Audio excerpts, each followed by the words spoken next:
Bienvenidos a Tu Mejor Póliza. Y para arrancar nuestra exploración de hoy, imaginemos por un segundo la siguiente escena. A ver, dinos. Bueno, imaginen que los ahorros de toda una vida, el patrimonio que costó décadas construir, el negocio familiar, la casa, todo eso depende de un hilo invisible. Un hilo que, con el paso de los años, se está tensando cada vez más frente a nuestros propios ojos. Hoy, el objetivo de este análisis a fondo es descubrir exactamente cómo evitar que ese hilo se rompa y deje a millones de familias en caída libre.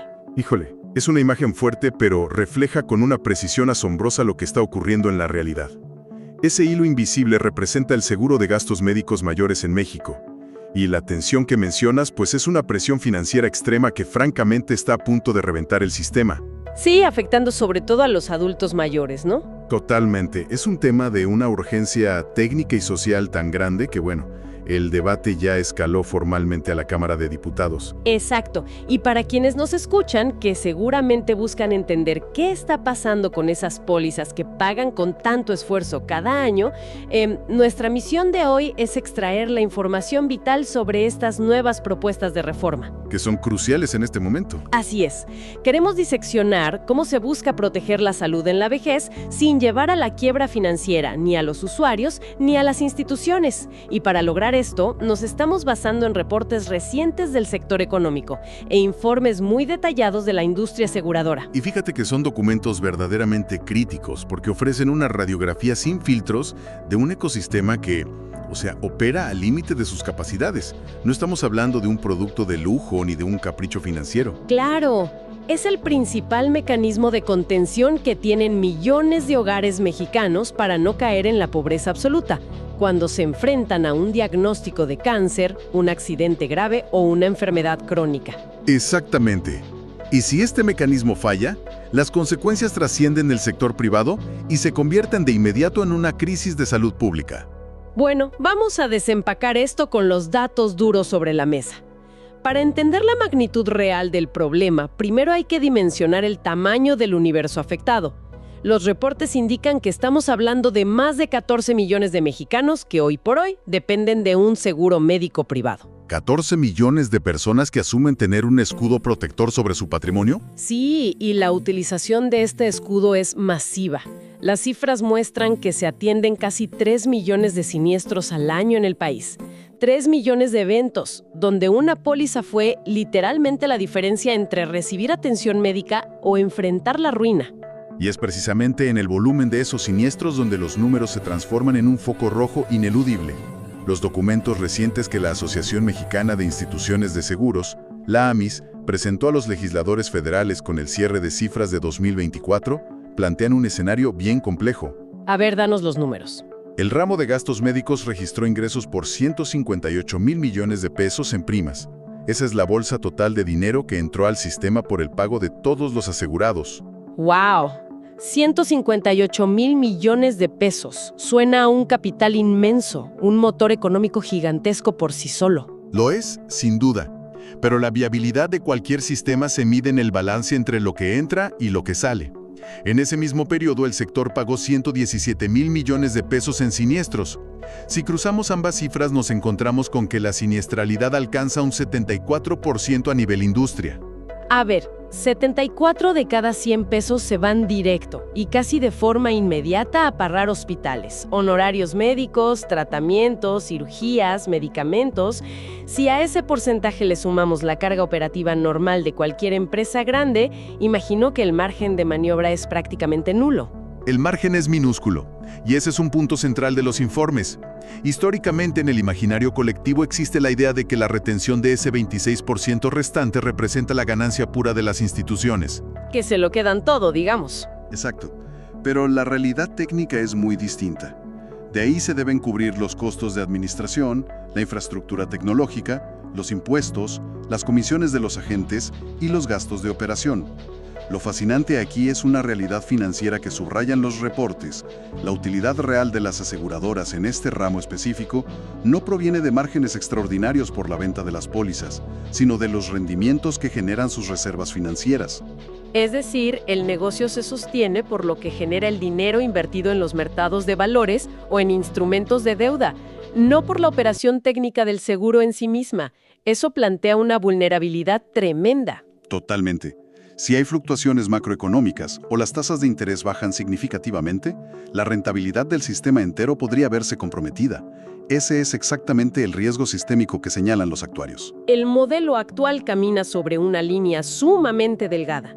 Y si a esta fragilidad financiera le añadimos el factor demográfico... El envejecimiento de la población. Exacto. El hecho innegable de que la población mexicana está envejeciendo a un ritmo acelerado, la presión técnica sobre este esquema se vuelve insostenible proyectada a mediano y largo plazo. Así es. Aquí es donde se pone realmente interesante.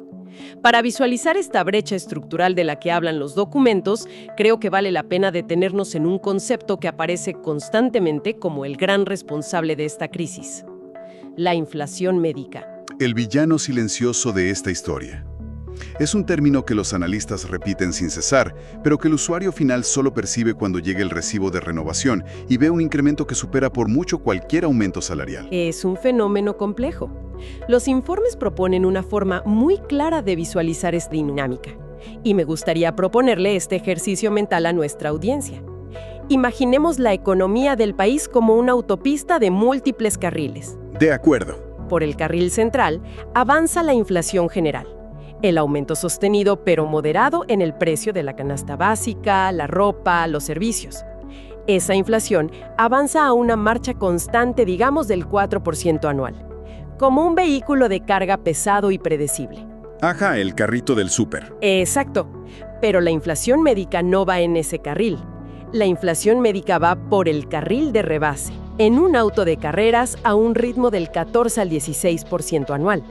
No es una ligera desviación estadística, es una aceleración vertiginosa que rompe cualquier proyección a largo plazo. Y esa aceleración está plenamente documentada.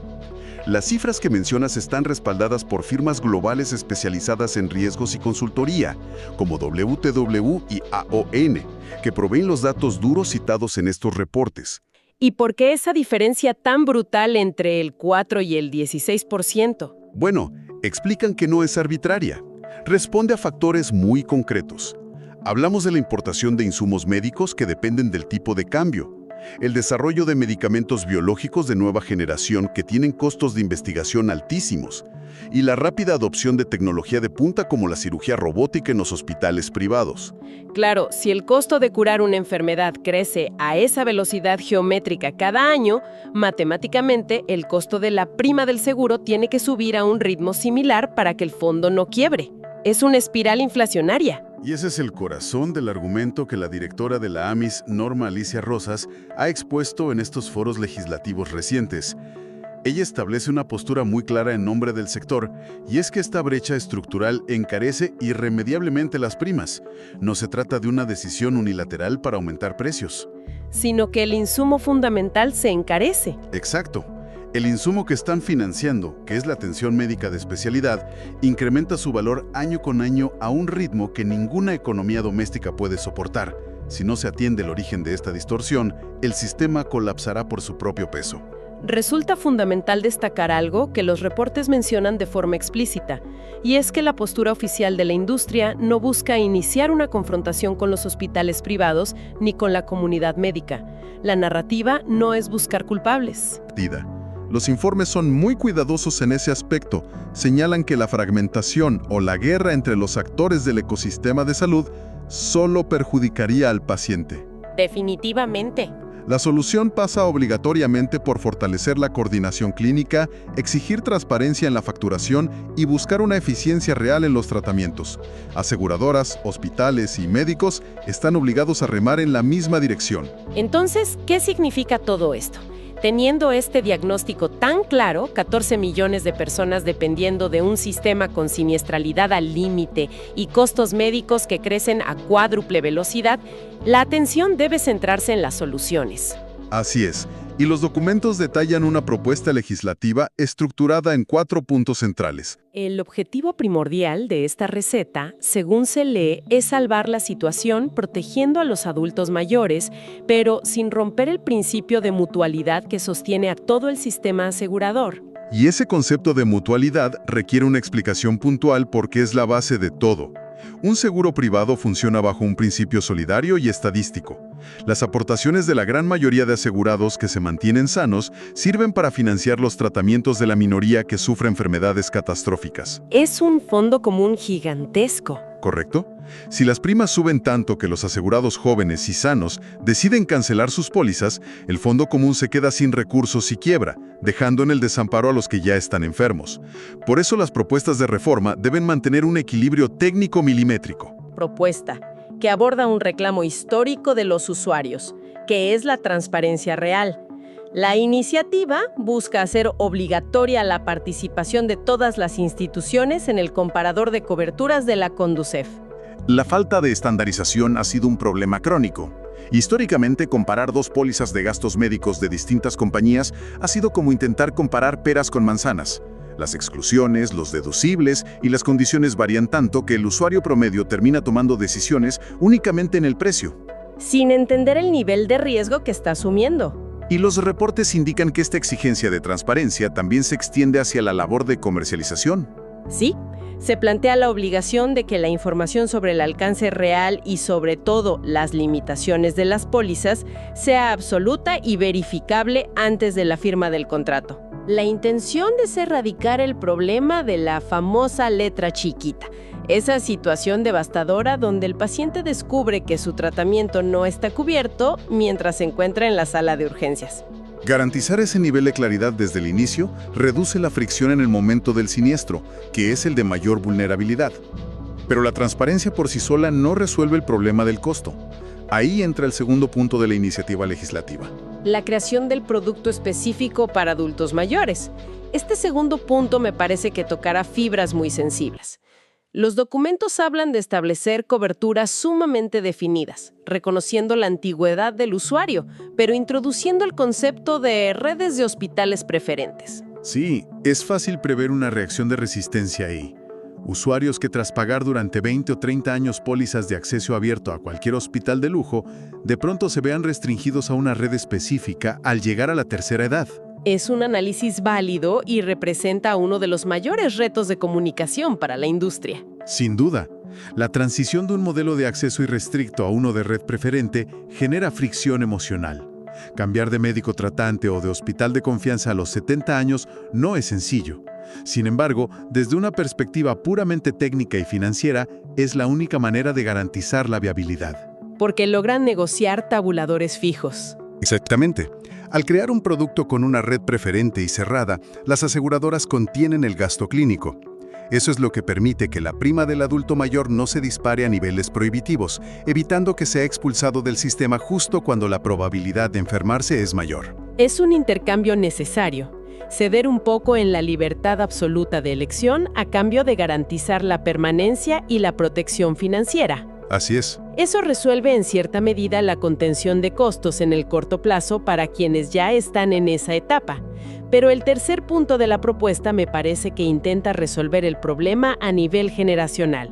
Los reportes lo describen como un cambio radical de paradigma. La incorporación de esquemas de ahorro y previsión dentro de la misma prima representa una evolución conceptual enorme. Históricamente, el seguro en México ha funcionado como transferencia de riesgo a corto plazo de temporalidad anual. Pagas tu anualidad, si hay siniestro te cubren y si no, el dinero cumplió su función de dar respaldo, pero el ciclo se cierra y empieza de cero. No hay acumulación de valor. Correcto.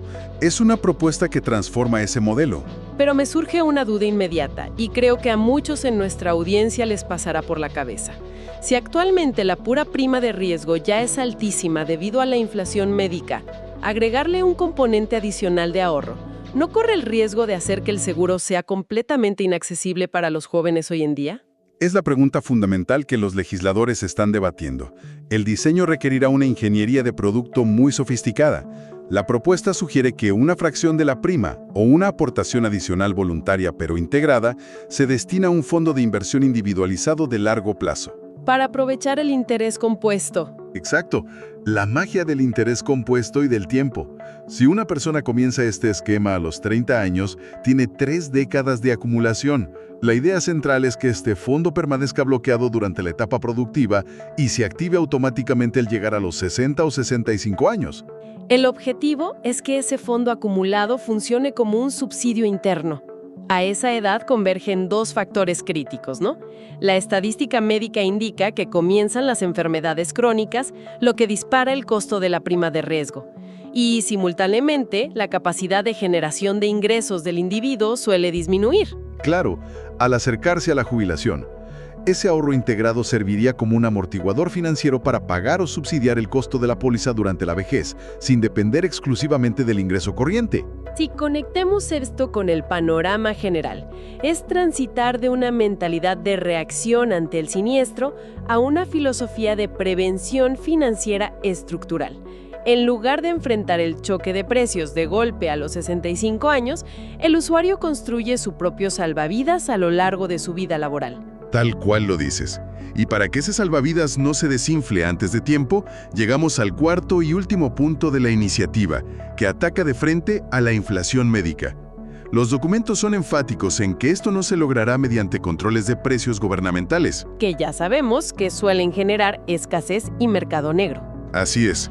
Se logrará a través de la modernización de los modelos de pago y la tecnología. Se menciona mucho la transición hacia el pago por eficiencia clínica. ¿Y cómo se traduce ese concepto técnico en la realidad de un quirófano o de una factura hospitalaria? La diferencia es sustancial. Hoy en día, el modelo predominante en la medicina privada es el de pago por evento. Bajo este esquema, el hospital y los especialistas facturan de manera individual cada insumo. Cada jeringa, cada estudio de laboratorio, cada gasa, cada minuto de uso de quirófano. Lo cual financieramente genera un incentivo perverso. A mayor cantidad de insumos y días de hospitalización, mayor es la facturación. Exactamente. El pago por eficiencia clínica busca estandarizar el costo por padecimiento. Si un paciente ingresa para un reemplazo de rodilla, se establece un protocolo médico y un costo estándar integral para que el paciente reciba el alta en óptimas condiciones. Al establecer un pago integral por el resultado de salud exitoso, se desincentiva por completo la sobreutilización de recursos, la repetición innecesaria de estudios o la prolongación de las estancias hospitalarias. Ganan si el paciente se recupera bien y rápido. Y los reportes también hacen mucho énfasis en la interoperabilidad tecnológica como herramienta de contención de costos.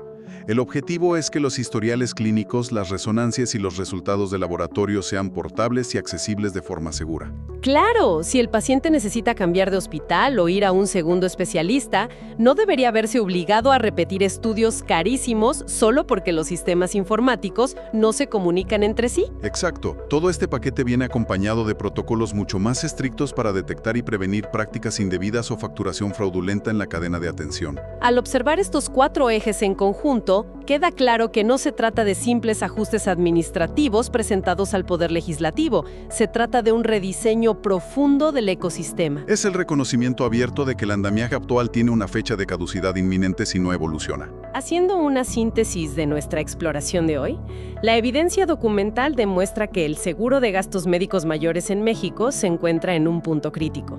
La matemática actuarial es implacable e indica que el modelo no puede sobrevivir en su forma actual si los costos de atención privada continúan acelerando a una velocidad que cuadruplica el crecimiento de la economía general.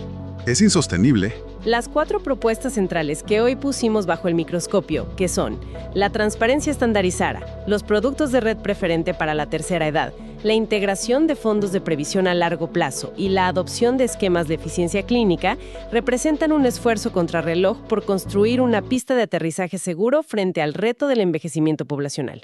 Buscan, en esencia, fortalecer ese hilo invisible del que depende el patrimonio de 14 millones de mexicanos. Así es. Todo este análisis, sin embargo, plantea una pregunta importante. Una cuestión que surge invariablemente al revisar las proyecciones. Hemos discutido que la gran innovación a largo plazo es el componente de ahorro que se desbloquea en la vejez. El salvavidas del que hablábamos. Pero, ¿qué escenario enfrentará la generación de transición? Hablo de quienes hoy tienen 58, 60 o 65 años. Esa generación ya no cuenta con el horizonte de tiempo necesario de 2 o 3 décadas para acumular ese capital preventivo dentro de sus pólizas. Ellos se están enfrentando en este preciso momento, y de golpe, a una inflación médica implacable sin el escudo que proporcionarán los nuevos esquemas. Es un desafío inmenso. Diseñar una transición equitativa para este grupo demográfico es sin lugar a dudas el reto social y técnico más complejo que enfrentan actualmente tanto las instituciones aseguradoras como los legisladores. Sin duda alguna. Y para quienes nos escuchan, que indudablemente forman parte directa o indirecta de esta ecuación, es fundamental que su voz participe en el debate. Por eso, les pedimos 3 acciones muy específicas. Muy importantes todas. Primero, denle me gusta a este contenido para que los algoritmos lo compartan con más personas. Segundo, suscríbanse al canal para asegurar que no se pierdan nuestras futuras exploraciones a fondo. Y tercero, compartan este video con cualquier persona que pague una póliza médica, con familiares y colegas, porque es un tema que impactará sus finanzas directamente. Totalmente de acuerdo. Y por supuesto, la conversación continúa en la sección de abajo. No olviden dejar un comentario con su opinión y experiencia. ¿Crees que funcionarán estas propuestas? Los leemos. Hasta la próxima exploración.